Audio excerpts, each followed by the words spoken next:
Earl has a line where he says he doesn't like anyone. So I wanted to know, is he the type of detective that brings his personal feelings into this case, or do you feel like he pursued Dan with honest intentions and didn't let his personal feelings get in? Hold on, Jill. Earl loves people.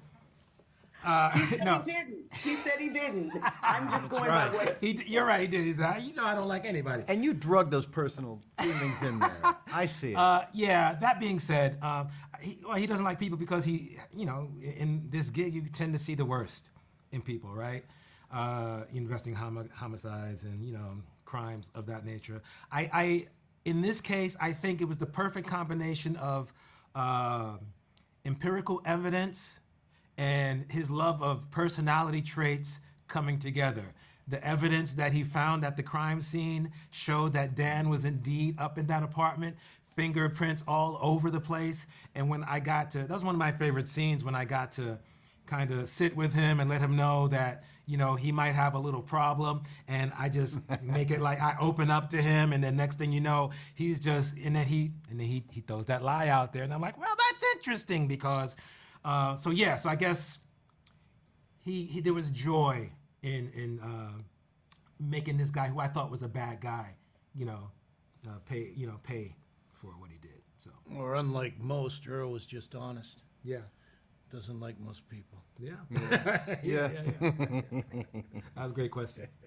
So you mentioned updating this and the questions that we would obviously ask in looking back in the 1987 version. So I want to know from you, how did you balance diving into Alex's more terrifying aspects, I guess, for a person, but still showing the humanity and heart that comes with a mental disorder or challenge when you were putting together the script?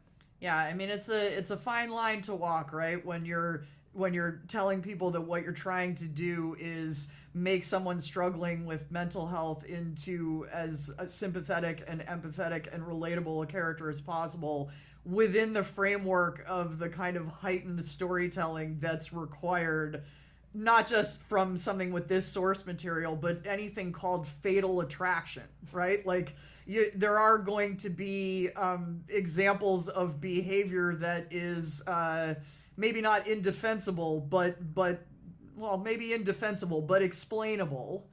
But yeah, that was the most complicated aspect probably of the story breaking and the storytelling, was that kind of, we're trying to answer these questions and bring in these nuances while also there's a lot of things happening that people would say, aren't you just making the person with the mental health struggle the villain again?